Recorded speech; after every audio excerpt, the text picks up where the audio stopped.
Өргөн үзэгчдээ Эрдэнэс Talk podcast-ийн 3 дахь дугаарыг та бүхэнд хүргэх гэж байна. Энэ удаагийн дугаарт бид Эрдэнэс Монгол нэгдлийн төлөөлөл удирдах зөвлөлийн дэргэдэх дотоод аудитын газрын ерөнхий аудитор Баяран Магнатай ярилцахад бэлэн боллоо. Танд өдрийн мэндийг хүргэе. За, та бүхэнд ч гэсэн өдрийн мэндийг хүргье.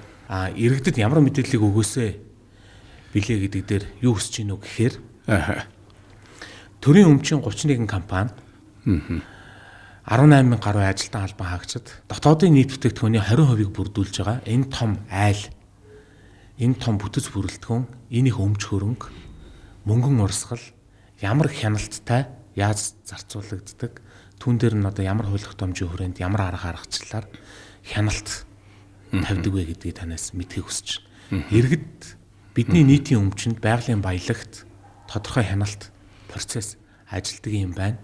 Гэдгийг мэдж аваасаа гэж хүсэж байна. Тэгэхээр хоёулаа ярилцлага төлөөлөл удирдах зөвлөлийн дэргэдэх дотоод аудитын газар яг юу хийдэг вэ гэдгээс яриагаа эхэллээ. За тэгээ. За юуны өмнө та бүхэндээ бас энэ өдрийн мэндийг хүргье. За Эрдэнэс Монголын одоо тузын дэргэдэх дотоод аудитын газар бол одоо олон улсын дотоод аудитын шомон 3 хяналтын тогтолцоо гэж байдаг. За энэ тогтолцоогоор аваад үзэх юм бол өөрөөр хэлбэл өмчийн эзэн тузыг бодит үнэн зөв мэдээллээр хангадаг. Өөрөөр хэлбэл одоо юу гэдгийг төрийн одоо өмчтийн 31 компани үйл ажиллагаанд нэгдийн хэмжээний том одоо тузын дэргэдэх байгаа дотоод аудитын газар болвол нөгөө олон улсын одоо дотоод аудитын стандартын хүрээ шаардлагын дагуу нөгөө төрийн өмчт 31 компани дээр аудитыг явуулна. Аудитыг явуулаад эн чинь нэгдэлтөө төрийн өмч буюу ард түмний баялагийг одоо хамгаалж байгаа энэ одоо нэгдэл шүү дээ бид Эрдэнэс Монгол гэдэг чинь. Тэгэхээр энэ Эрдэнэс Монгол гэдэг нэгдлийн энэ том айлын хөрөнгийг хамгаалах үүднээс манай дотоод аудитын газар бол яг л олон улсад ямар дотоод аудитын бүтэц зохион байгуулалт арга аргачлалын дагуу явдгийг яг түүний дагуу явуулахаар бид зохион байгуулалтыг хийгээд явчихна гэсэн. Магадгүй олон улсын байгууллага Дэлхийн банк, EBRD, EDB гэдгийг байгууллагад орж ирэх юм бол манай Эрдэнэс Монгол компани яг бүтэц зохион байгуулалт манай тузын зохион байгуулалт яг олон улсын сайн сэтгэлийн зарчмаар явагдаж байгаа. Үндэстэн дамсан корпорацууд яаж явдаг вэ гэхээр та мэдэн штэ. Охин компаниудыг бүгднийг нэгтгэхэд нэгдсэн нэг удирдлагаар хангаж явдаг. Дээрэс нь өмчийн эзэн өөрийнхөө тэр одоо юу гэдгийг дотоод аудитаараа дамжуулаад нэгдийн хэмжээний охин хараад компаниуд дээр өөрийнхөө дотоод аудитыг ямар нэгэн ашиг сонирхолгүйгээр хүндэнгийн байр сууриас аудиторудаа явж ажилуулад тэнд байгаа хөрөнгийн зарцуулт үнэн зөв байна уу? Одоо бид нар ярьдэн штэ нэг худалдаа авалт ийдсэн уус ингээл ярьж байдаг. Яг тэр бодит төр байна уу гэдгийг яах нь баталгаажуулдаг гэсэн. За үнэхээр баталгаажуулаад тэнд үнэхээр эрсдэл асуудал байгаа бол яах нь толгой компани тууд дээр тэр шийдвэр нь гараад магадгүй одоо өөрчлөн зохион байгуулалтыг хийгээд явдаг. Энэ одоо юу гэдэг одоо бид нар үндэстэн дамсан гэж ярихгүй болохоос ш яг гадаадын тогтолцоо үндэстэн дамсан корпорациудын зарчмаар манай Эрдэнэс Монголын одоо юу гэдэг үйл ажиллагаа явагдаж байгаа. Манай дотоод аудит ч гэсэн олон улсын стандартын дүрм журмын заалтуудыг барьж ажиллах зорихын тулд одоо яах нь тэрийг одоо тогтолцоог бий болгоод явж гэнэ гэсэн үг. Байгалийн баялагийг бол ард түмний өмч. Иргэдийн зүгээс бидний өмч хэр баталгаатай найдвартай захиргаан дор хяналтан дор байгаа вэ гэдгийг л мэдхийг хүсдэг. Тэгээд бас харддаг, бас буруу ойлголтоос болоод үгүйсгдэг, үн цэнэгүүдүүлдэг ийм асуудал үүсдэг. Эрдэнэс Монгол нэгдлийн хувьд яг энэ дотоод хяналт тэр хөрөнгийг одоо захиран зарцуулж байгаа энэ үйл ажиллагааг хуулийн хүрээнд байна уугүй юу гэдгийг харж ханддаг энэ процесс хэр төвшөнд одоо хэрэгжиж байна. Хэр ихтгэл даах үс нөхцөл байдалтай байна. Зөв. Маш одоо чухал асуултыг асууж байна та. За ард түмний өмч хөрөнгийг бол одоо энгийн үгээр бид тайлбарлаж байна шүү дээ. Хамгаалах үүднээс одоо бид нар ажиллаж байна гэсэн үг. За ерөнхий аудитор Баяран Магна миний би одоо 2025 1 сар томилогдсноос хойш бол Эрдэнэс Монголын одоо дотоод аудитын нэгдсэн удирдлагын тогтолцоонд бид шилжүүлсэн. Энэ өөрөөр юу хэлж байна вэ гэхээр нэгдлийн хэмжээний бүх дотоод аудиторууд яах нь нэг арга зүгээр аудит хийдэг болж байгаа. Эрсдэл суурилсан аудит хийдэг болсон. Бүгднгийнх нь тайлан мэдээ бидний одоо аудит гэж юу юм бэ гэдэг нь ойлголтыг өөрчилж байгаа гэсэн. За аудит тэгэхээр л одоо юу гэдгийг намайг орж ирэхээс өмнө ч гэдэг намайг хувийн биш олон улсын байгууллагад ажиллаж байхад төрийн өмчт компаниуд төрийн байгууллагууд дээр аудит юу гэж хардаг байсан бэ гэхээр одоо зүгээр муухагаар хэлээ тийм ээ. Хүний бүх сугдаг хүмүүс. Одоо миний юуг ухуулдаа гэж ярьдаг. За эсвэл одоо дотоод аудит дотоод хяналт хоёрыг авчид нэг гэж боддог. Эсвэл дотоод аудитыг прокурор цагдаа гэж боддог. Эсвэл дотоод аудитыг ашиглаж тайлан дүүлдэн дээр нь өөрсдөө хийгээд өөрсдөнд ашигтай гэдэг ч юм уу. Иймэрхүү юм бол одоо баталгаатай биш шүү. Ийм зүгээр одоо нийгмийн хандлага байсан. Гэхдээ дотоод аудит гэдэг чинь олон улсын томоохон дэлхийн 192 улсын нэгдлийг бий болгоцсон энэ том стандарттай дэлхийн бүх байгууллагад мөрдөж байгаа. IEGAL бол стандарт. Энийг бид нар мөрдөхийг бол хичээж явж байгаа. За ингээд яаж ийм нэхэр 31 компани дотоод аудит руу байх нь заримд нь дотоод аудит нэг хүн байна шүү дээ. Тэгэхээр энэ нэгдлийн хэмжээний 31 компани дээр 18,000 гаруй удирдлага ажилтан дээр өөрөөр хэлбэл 20 гаруй нь аудитор ажиллаж байгаа. Яг үүндээ бол бид нар маш цонхон бүтцээр маш том тогтолцоог бид нар хянаж байгаа байхгүй. Тэгэхээр тэр 31 компани хамгийн өндөр эрсдэл гэдэг нь бид нар яах юм бэ? Яа тогтоох юм? Тэгэхээр дотоод аудит бидэд аргачлал байна. Тандан судалдаг аргачлал байна. Судалгаа явуулдаг аргачлал байна. Компаниудын сошиал ертөнцийн магадгүй дотоод байгаа маш олон төрлийн эрсдлүүдийг бид нар бүртгэж авч байгаа. Ингэж бүртгэж авсны үндсэн дээр хамгийн өндөр эрсдэлтэй хамгийн өндөр худалдан авалт хийсэн байгаа. Хамгийн өндөр мөнгөн гүйлгээ гарцсан байгаа гэдэгт бид нар хяналтыг хийгээд явчих гэсэн. Тэгэхээр энэ яах вэ гэхээр энэ хяналтыг хийсний үр дүн Эрдэнэс Монгол бол хамгийн сайн засаглалтай байгуулах гэж би харж байгаа. Хамгийн сайн засаглалтай. Магадгүй өнөөдөр тууцын 9 гишүүдтэй тэрнийх нь одоо юу гэдгийг 5 хараа тус гишүүн ийм компани өндөр байна уу? Монголд ховрхон шүү дээ. Үндэстэн дамсан корпорац ажиллаж байгаа. Тууцынхын дэргэд өөрөөр гүйс захирал буй түүний удирдлагын багийг хараа тусаар хяндаг дотоод аудитын газартай. Тэгэхэд бол Монголд бол тийм жишээ байгаа шүү дээ. Гүйс захирлын доор нь өөрөө дотоод аудит нь ажиллаж байдаг. Тэгэхээр гүйс захирал мөнгө өрнгээ зарцуулж байгаа хүн өөрийнхөө хөрөнгийг хөөчийг хянаад өгөөч гэдэг ийм хүн гэж ийм тогтолцоо аль ч улс оронд байхгүй байхгүй. Тэгэхээр манай Эрдэнэс Монголын одоо энэ засаглалын тогтолцоо хамгийн оновчтой бүтцийг бий болгоцсон байна. Засаглалын оновчтой зохицуултыг бид нэр хийцэн байж байна. Баялагын сангийн тухай хуульд ч гэсэн энэс. За дараад нь одоо юу гэдэг манай хэрэглэхийн үе үеийн сайднуудын хийсэн маш том амжилт гавь байгаа. Бонирийн дурдад яг бүгд мэдчихэж байгаа. Төрийн болон орон нутгийн өмчийн бүтээн засаглал илтууд байдлын тухай хууль гэж байгаа. Энэ олон нийтийн хилцүүлэг, засгийн газар танилцуулсан, улсын хурал танилцуулсан ийм хууль. Энэ хуулийн одоо 8 дугаар бүлэг дээр дотоод аудит олон улсын стандартыг үйл ажиллагаанд мөрдөнө. Дотоод аудитын хараа тус байдлыг өмчийн эзнээ томилогдсон байгаа туз буюу түүний дэргэдэх мэргэжлийн аудитын хороонд хангаж өгнө гэсэн ийм үүрэг хүлээж байгаа. Энэ бол юу хэлж ийм нэхэр түүхэн залт. Түүхэн залт. Өнөөдөр Монгол улсын хэмжээнд мөрдөгдөж байгаа ямар ч хуулийн дээр ийм залт байхгүй. Тэгэхээр өөрөөр хэлбэл дотоод аудит хамгийн сайн ажиллаж чадаж гэмээн л яах нь тэр байгууллагын тэр нуун далдагдсан байгаа хөрөнгийн одоо зарцуултууд, хууль бос үйлдэлүүд яах нь ил тод гарч байгаа байхгүй. Ил тод. Ингээд яах нь туд дээр тайлгнадаг. Ийм одоо сайн засгийн бүтц одоо маад бий болсон байгаа шүү гэдгийгээс дайшрандаас хэлмээр байна.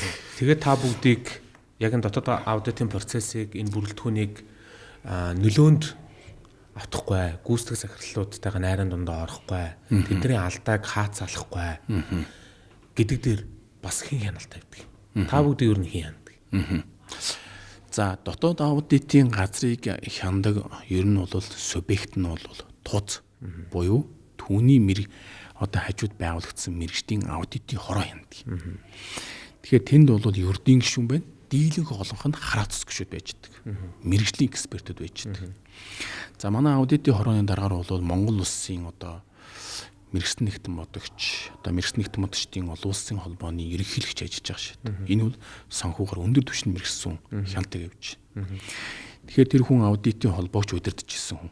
Тэгэхээр энэ одоо юу гэдэг хараа тус гишүүд яах нь аудитын одоо нэгжийг хянж байна. Бидний гаргасан тайлан мэдээ хянж байна.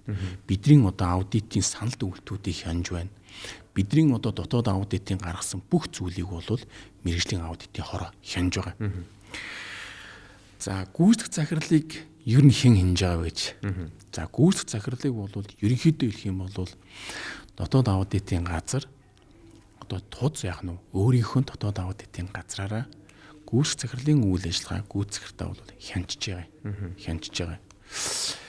За яаж хянж байгаа вэ гэхээр төлөвлөгөөт болон төлөвлөгөөт бус аудитор хянж байгаа.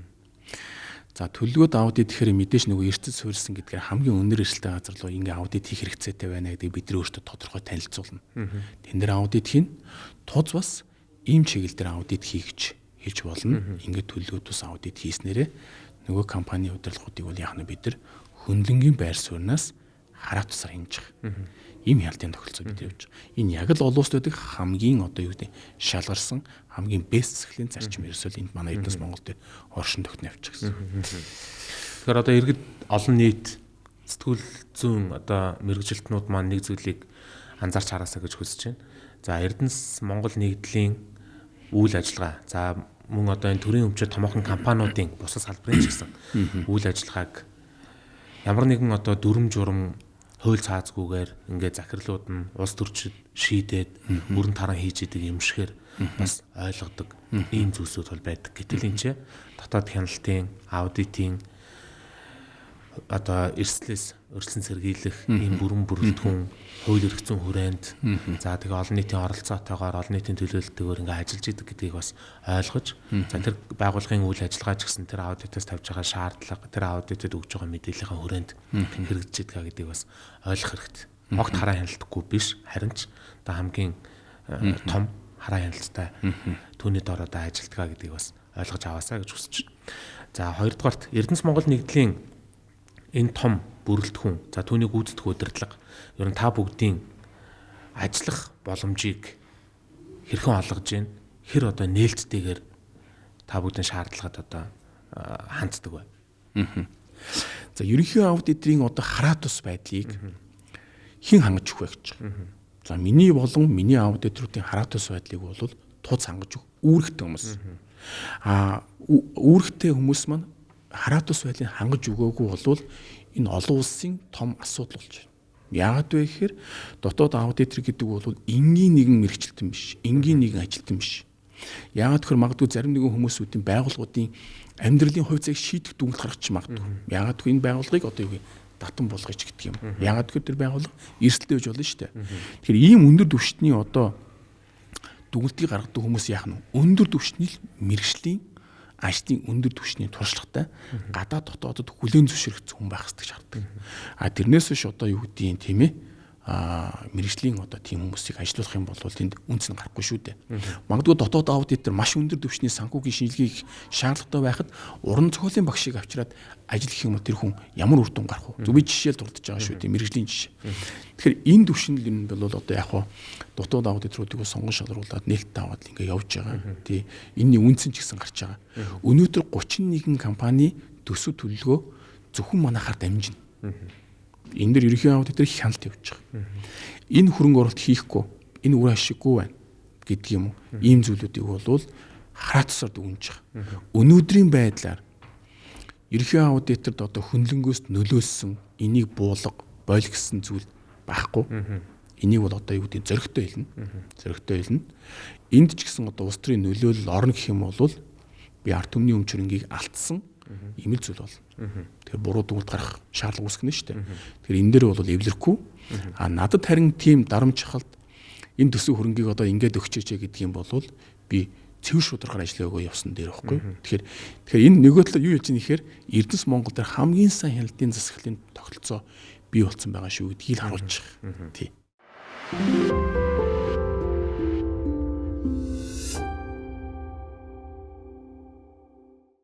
За бидний үйл ажиллагаа, бидний одоо нийгэмд төгсөн үр дүн, дотоод аудитын хийсэн ажлын үр дүн, ямар аудит хийгээд ямар өөрчлөлтүүдийг гаргасан, тий. Тэр хаана байсан эрсдлийг одоо хүртэл илэрхгүй байсан эрсдлийг дотоод аудит илрүүлсэн гэж манай тууз ярьж байдаг. Маш олон байгууллагуудын аудит орж ирээд энэ дээр чинь аудит хийгээд байхад энэ эрсдлийг илрүүлээг байхад манай дотоод аудитын газар илрүүлсэн гэдэг олон протокол тэмдэглэлүүд байж байгаа. Тэгэхээр бидний ажлын үр дүн бол манай хувьцаа эзэмшигч тууз аудитын хороо, нийгэм, олон улсын аудитын байгууллага, мэргэжлийн холбоотууд нь үнэлээд бидэнд 2025 оны одоо аудит awareness champion гэдэг юм шагналыг бол авсан байдаг. За энэ бол эхлэл. Энэ бол эхлэл. Өшөөж бид нар олон улсын том байгууллагууд Эрдэнэс Монголын дотоод аудитын сайн бүтцийн одоо энэ зохион байгуул засаглал, аудитын хяналтын тогтолцооны зөв зүйтэй явж байгаа ажлуудыг бүгднийг тайлагна. Одоо бид нар аудит реформ гэдэг энэ том тайлан гаргацсан ингээд явж байна. Энэ тайлан одоо бид нар англи дээр орчуулад ингээд дууссан. За энэ тайлан ч гэсэн бид нар одоо олон улсын аудитын институт гэж байдаг. Дэлхийн 192 улсыг инээ нэгтгэсэн. Энэ байгууллагад Эднэс Монголын дотоод аудит ямар түвшинд ажиллаж байгаа юм гэдгийг харуулна. Тэрнээс ч одоо бид нар юу гэдэг нэг юм хэрэгцээ шаардлагагүй аудит хийгээд нэг зөвлөмж өгдөг юм ус бишээ гэдгийг бол өөрчилж байгаа. Эрдэнэс Talk подкастын бас нэгэн зорилго болвол энэ нэгдлийн зарчмаар төрийн өмчлөх компаниудыг зохион байгуулахын ач холбогдлыг бас тодорхой түвшинд олон нийтэд таниулах зорилготой зохион байгуулагдаж байгаа. За би бол одоо Эрдэнэс Монгол нэгдлийн энэ нэгдлийн зарчим, нэгдсэн бодлого стратеги гэдгийн цаана за одоо танид ярьж байгаа дотоод аудитын нэгдсэн одоо стандарт мөрдөгдөж байна. За санхүүгийн нэгдсэн стандарт мөрдөгдөж байна. Хүний нөөцийн нэгдсэн бодлого хэрэгжиж байна. Гэх мэтчлэн. Ингээд энэ төрийн өмчлөх компаниудыг удирдах олон салбарт нэгдсэн нэг удирдлага ингээд үйлчилж байна. Бодлого үйлчилж байна. Урд нь ямар байсан бэ гэхээр олон нийтийн одоо сайн мэддэгчлэн энэ төрийн өмчөд уулуурхайн томоохон үйлдвэр компаниуд ордууд болвол орон нутгуудад тархан байршиж байгаа. Монгол орны өнцөг булан бүрт. За тэгэнгүүт тухайн орон нутагтаа байдаг тэр компанид тухайн орон нутгаас сонгогдсон гишүүд юм уу, улс төрчид юм уу, тухайн орон нутгийн удирдлагууд эрх ашгаа шингээх, нөлөөлөх, худалдан авах ажиллагаа, тендер, хүний нөөцт нь шахаа хийх гэх мэтчлэн олон эрсдлүүд үүсдэг байсан. За нэгдсэн удирдлагын давуу талаар энэ боломжууд хомигдож байна гэж бидний зүгээс ойлгоод байна. Та энэтэй санал нийлэх үү? Санал нийлгүй яах вэ? Санал нийлгүй яах вэ? Өнөөдөр би бас альтрон үгэндээ дурдсан 31 компани төсөв төлөвлөгөө, хөрөнгө оруулалтын төлөвлөгөө дотоод аудитын газраар хянагдаж байгаа. Хянагдаад тодорхой дүгнэлт, эрсдлийн дүгнэлтүүд гараад, санал дүгнэлтүүд гараад энэ эрсдэлтэй байна, энэ эрсдэлгүй байна гэдээ явдаг болсон. Өмнө яадаг байсан бэ гэхээр л нөгөө тэндээ шийдээ яваадсан байх нь шүү дээ, тийм ээ. Нөгөө гүйцэтгэх захиралчийн өөрөө захиран зарцуулга эрхийнхэн даваа зарцуулаад явдаг байсан байх нь шүү дээ, тийм ээ. За ийм байдлаар явдаг байсан юмуудыг авчиад татаж ирээд энд мэргэжлийн түвшний экспертүүд яг аудитор чинь үзэх нь шүү дээ. Маш олон талын талаас нь үзээд энэ боловсруулж байгаа төсөв хөрөнгө оруулалт бол үр ашиггүй байна. Дотоод аудитыг энийг бол дэмжихгүй хичээж байгаа. Дэмжихгүй. Дотоод аудитын дэмжихгүй гэсэн саналыг туз дэмжиж болно. Туз нөгөө 9 гишүүн. Тэрнийхэн хүрээнд тузын 9 гишүүн яах нь хариуцлага хүлээх ийм заалттай байхгүй. Тэгэхээр яах нь вэ гэхээр дотоод аудит чинь бид нар full time буюу бүтэн 8 цагийн одоо яах нь дүгнэлтэн дээр ажиллаж штэ. Суугаад ингээд бүх материалууд нь аваад шалгаад үзчихье. Тузын гишүүн бол нөгөө байнгын тийм хүмүүс биш шүү дээ. Тэгэхээр дотоод аудиттал итгэж байгаа. Тэгэхээр итгэж ин гэдэг маань өөрөө яах нь бид нар хамгийн сайн дүгнэлтийг хамгийн өндөр түвшний мэргэжлийн экспертийн түвшинд гаргаж ирээл тавих хэрэгтэй. Ингээд харин яах нь туз түүн дээр нь үнслээд шийдвэрээ гаргана. Хэрв хин нэгэн тузын гишүүн тэр байр сууриас өөр байж болно. Тэрнээсээ болоод ирээдүйд гэдэг юм уу? Хожим ямар нэгэн эрсдэл гарахад яах нь вэ? Тийм эрсдлийг яах нь тухайн хүн өөрөө хүлээгээл явна гэсэн үг. Тийм ээ. Тэгэхээр энэ тогтолцоог бид нар бий болгоцсон байхгүй юу? Яг өөр олон талын олон оролцогч талуудын хяналтанд орчиж байгаа байхгүй юу? Өөрөөр хэлбэл тэр компани төсөв хөрөнгө оруулалт миний хяналтанд орчиж байна.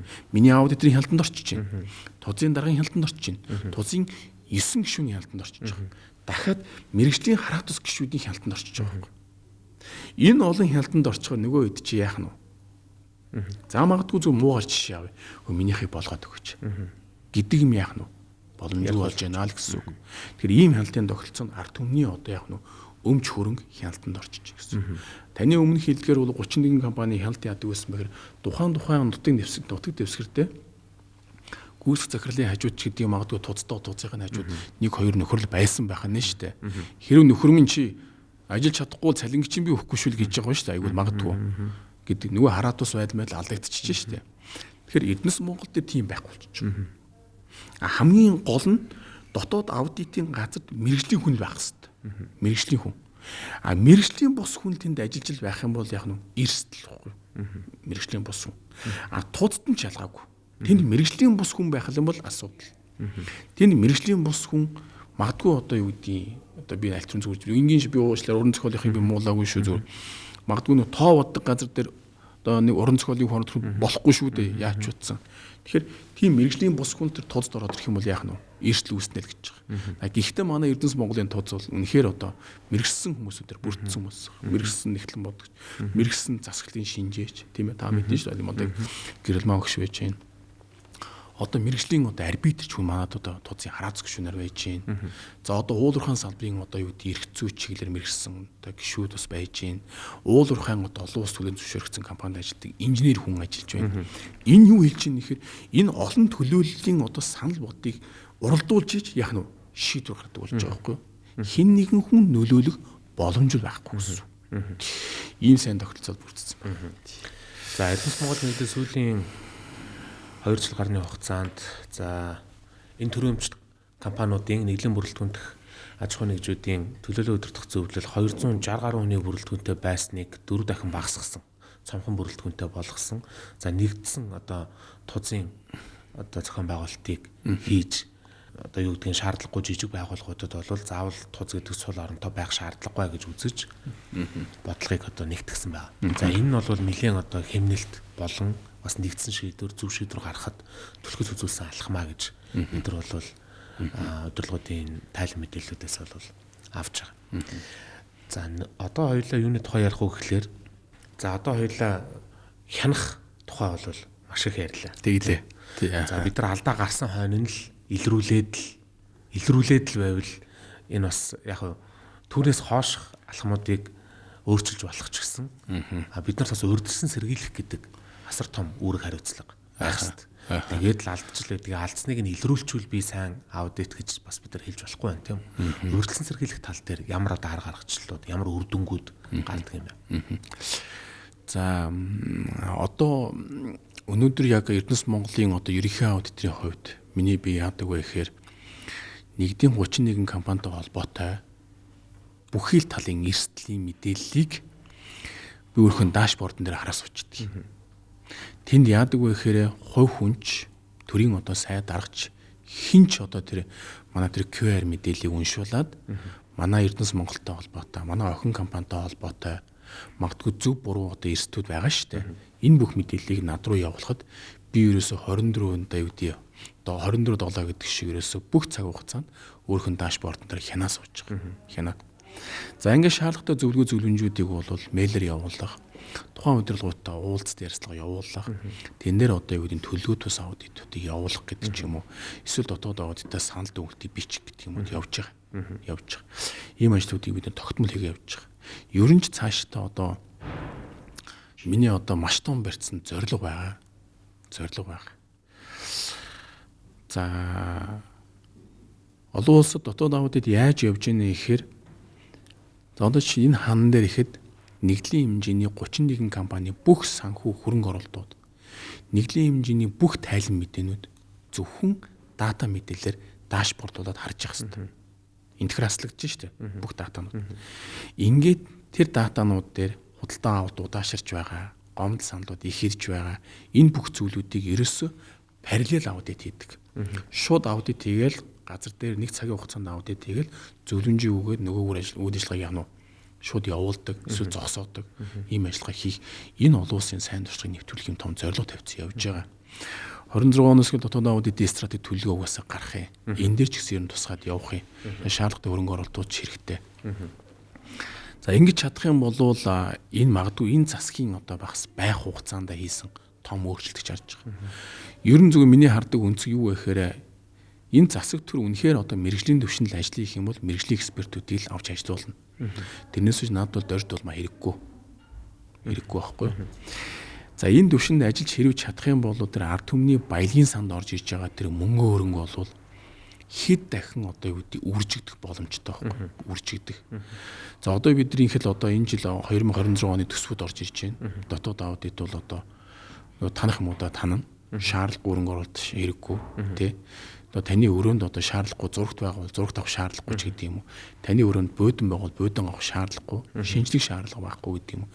Энэ бүх зүйл дээр дотоод аудиод хараад тусаа хяналтаа тавиад ингэ явж байгаа.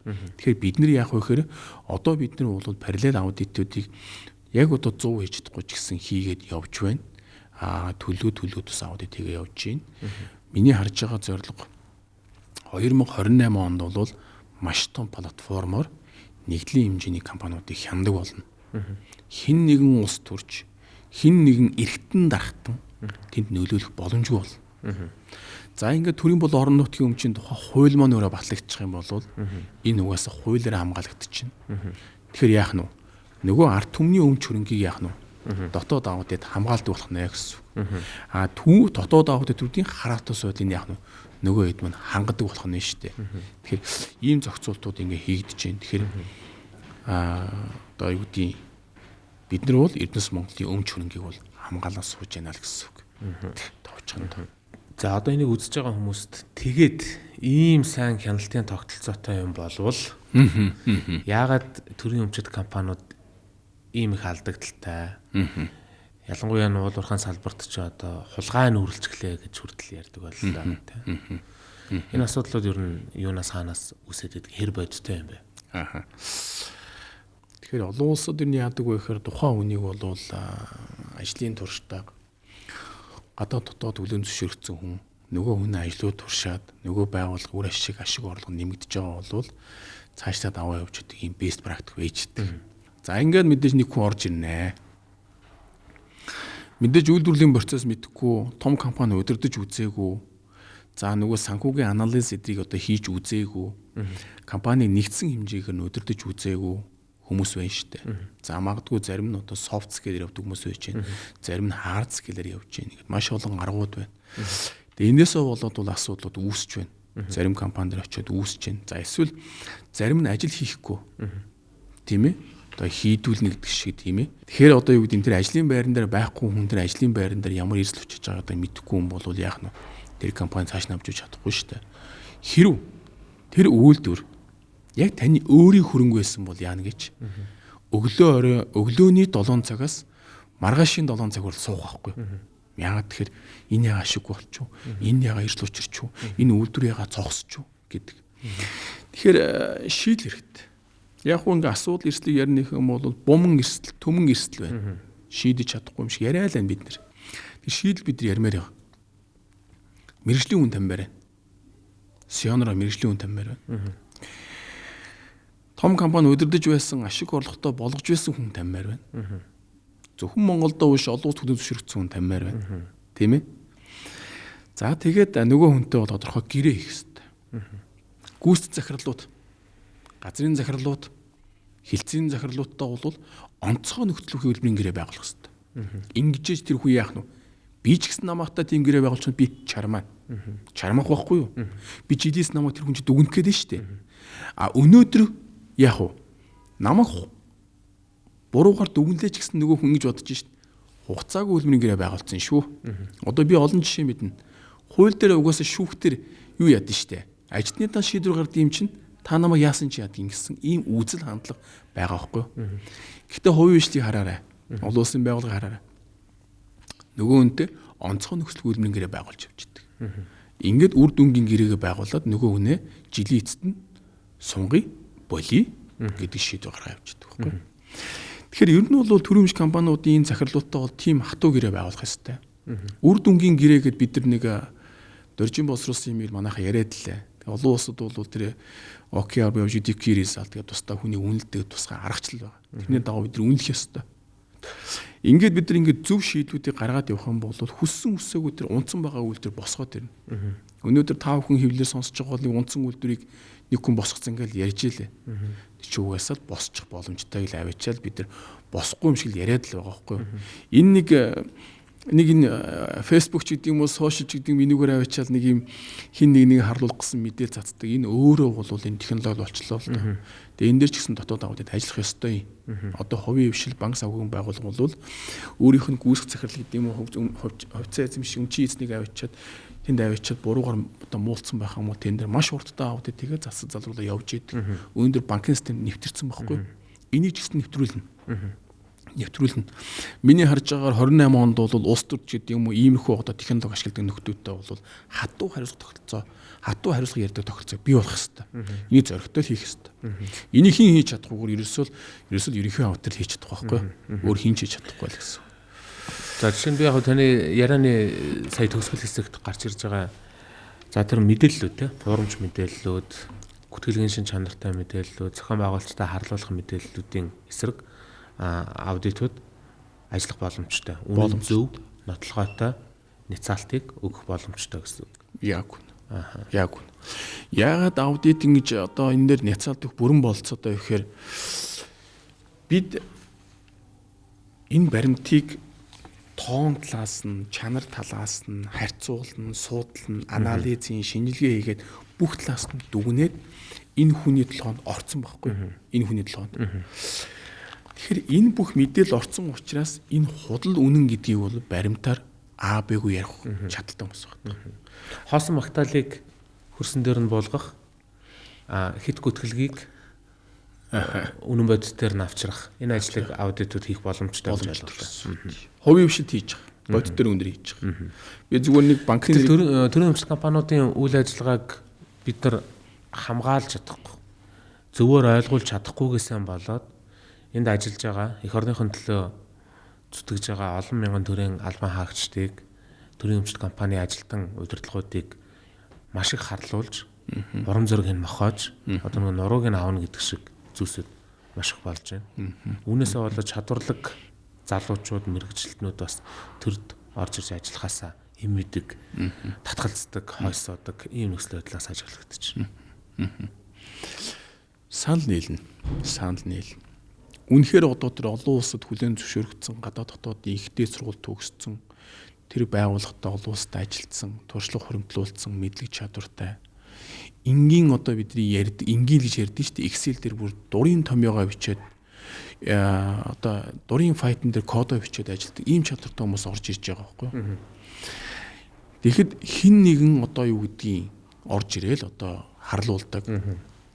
Хин нэгэн орж ирээл одоо буруу зүйлээр бичдэг.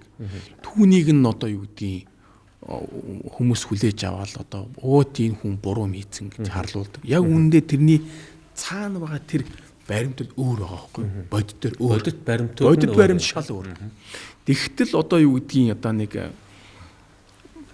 одоо технологи гэж яриад байж хүмүүс энэ аргыг ашиглаад явж байна л да. Тэгэхээр Эрдэнэс Монголыг бол ерөнхий авдрын хувьд хариуцлага хэлэхэд үнэхээр хяналтын тогтолцоог бид нэр бий болгож ажиллаж чадаж байна. Үнэхээр одоо энэ засгийн газрын хэрэглэхийн сайд бол бүх талаар за манай тузын дарга, тузын гишүүд бүх талаар дэмжиж ажиллаж байна. Дотоод аудитын хараат ус байдлыг хангаж өгч ажиллаж чадаж байна.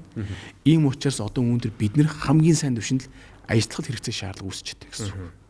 Олон улсын төвшөнд хамгийн сайн компани болвол за засаг хяналтын тогтолцоо нь хэр төвшөнд бүрдсэн байгаагаас л тодорхойлогдож байгаа. Яг.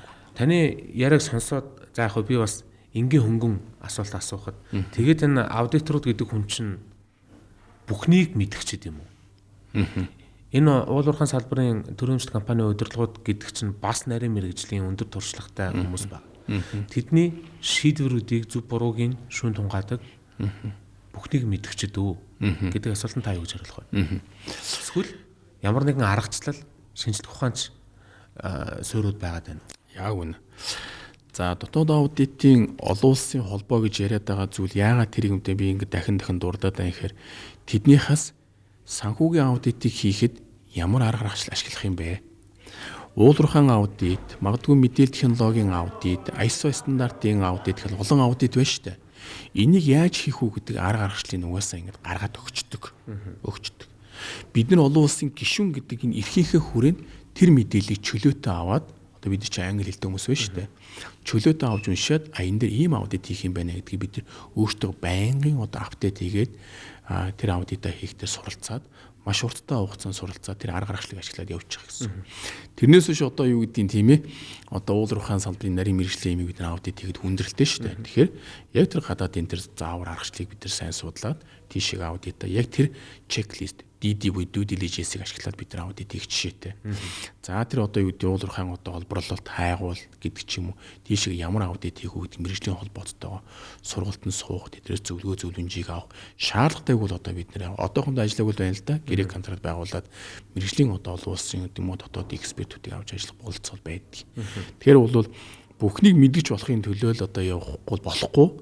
Тэгэхээр юу хэлж байна гэхээр дотоод аудитор хүн өөрөө өндөр түвшний эксперт байхгүй бол тэнд байгаа өндөр түвшний экспертийг бид нэр хянаж тэнд байгаа эрсдэл асуудыг гаргана гэдэг бол том асуудал гэхгүй том асуудал. Тэгэхээр тэрний төлөө бид нар одоо чармаа ажиллаж байна гэсэн. Эрдэнэс Монгол нэгдлийн 18 мянган удирдлага албан хаагчдад за ер нь аудитаас явж гинэ гэвэл та бүгдийг юу гэж ойлгож хүлээж аваасаа гэж та ярьсахын төгсгөлд тодорхойлж хэлэх байна. Би нэг зүйлийг зөрөгтэй хэлж чадна. Манай Эрдэнэс Монголын одоо охин болон хараад нэгдлийн 31 компанийн нийт удирдлага ажилтнууд одоо бүгдэндээ л уулзж штэ энэ хугацаанд. Дотоод аудитыг ийм гэдгийг бол ойлгоогүй байсан гэж байгаа. Ойлгоогүй. Бидний судалгааны үр дүнч байж. Дахиад бид нар том хэмжээний судалгаа хийх гээд явж байна. За тэр судалгааны үр дүн бас харуулах байх. Одоо бид нар жилийн эцсийн тайлан бид нар энэ жил юу хийвэ гэдгийг бид туцтаа тайлагна шүү дээ. Тэгэхээр тэн дээр судалгааны нэг дүгнэлтийг бид нар харуулна. Өмнө ямар байсан, одоо ямар болцсон гэдэг. Тэгэхээр өнөөдөр бол дотоод аудитын газрыг бол нөгөө миний хамгийн ихний одоо яриацлаган дээр хөгжижсэн нөгөө өгүүлбэр байгаа ш та. Нөгөө хяндаг цагддаг гэж л ойлгоцсон чинь гүүн биш тэ баяр өнөө дарга. Тийм ээ гэж. Таны чинь би нөгөө дарга гэдэг талаас нь хараадсан чинь гүүн байна. Тусалдаг, дэмждэг. Миний алдаа дутагдлыг хажууд нь зөвлөд засаад ингээ хамт явдаг найз нөхөр мөн байсан юм байна штэ гэдгийг манай хамт олон одоо хэлнэ. Би нэг бол хэлж чадна гэж бодож байгаа. Мэдээж ажиллаа хийхгүй байгаа. Худал хуурмаг юм хийж байгаа. Тэм нөхдөөд бол хариуцлага тооцоод явхаар мэдээж янз бүрийн мэдээлэл өгөх бах. Одоо мэдээж нөгөө хүн алдаа гаргацсан, идцэн ууцсан ч гэдэг юм уу. Эсвэл одоо юу гэдгийг шал хуурамч одоо юу гэдгийг нэг тайланг хуулаа тавьсан ч гэдэг юм. Ийм зүйл байгаа. Ийм зүйлийг одоо өөр талаас нь ярьж магадгүй. Тийм зүйлийг бол үүсэхгүй. Тэгэхдээ ерөнхий аудиторын одоо байр суурь бол Эрдэнэс Монгол нэгдлийнхээ нийт удирдлага ажилтнуудаас хандаж хэлмээр байна. Зөв зүйлтэй бол нэгдэж ажиллана. Буруу одоо зүйлтэй бол нэгдэж ажиллахгүй л гэдэг зарчим бол байдаг. Тэрийг бол бүгд бид нар мэднэ. Тэгэхээр бид нар яах вэ гэхээр баялагын сангийн төлөө бид нар хяналтаа тавих нь зөв. Гэхдээ бид нар хяналтаа тавихдаа бол таны найз нөхөр шиг таны одоо эрсдэл асуудал гаргацсан байгаа бол тэрийг залруулдаг, хамтдаа засдаг, зөвлөдөг энэ чиглэлээр ажиллана гэж бодож байгаа. Хэрв одоо юу гэдгийг энэ дотоод аудитын хөгжлийг өндөр түвшинд авчиг бол энэ зарчмаар бид нар ажиллах нь зөв. Тэрнээс биш одоо юу гэдгийг байцаагчийг торгодог одоо юу гэдгийг нөгөө цагдаагч гэдэг юм уу прокурор шиг дайжиж ердөөсөө болохгүй. Ийм зүйлийг ч гэсэн манай туз өмчий эзэн хүсэж ерөөсөө болохгүй л гэдгийг бол хамгийн сүүлд нийлмээр. За баярлалаа. Эрдэнэс Ток подкастын энэ удаагийн дугаард Эрдэнэс Монгол нэгдлийн төлөөлөл удирдах зөвлөлийн дэргэдэх дотоод аудитын газрын ерөнхий аудитор Баяр Магнатай бид ярилцлаа.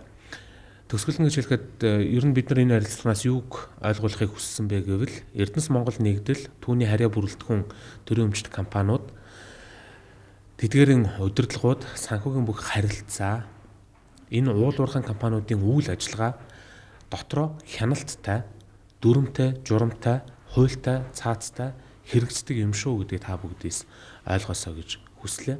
Тэгэхгүй бол хэн дуртай захирлна, хэн дуртай удирдлага нь юу хүснээ хийж байдаг юм шигээр олон нийтэд ойлгож тайлбарлах ийм тохиолдлуудаас мэрсээр гараад байна. Олон нийтийн өмчийг, байгалийн баялагийг түүнийг эдийн засгийн хэрэгэлтэд оруулж байгаа төрийн өмчт компаниудын үйл ажиллагааг эрсдэлгүй, аюулгүй, алдагдaltaгүй урагшлуулахын төлөө ажиллаж байдаг танай хамт олонд талархлаа илэрхийлье. Амжилт хүсье. Баярлалаа та бүхэнд. Та бүхэндээс ажлын өндрөөс өндөр амжилт хүсье.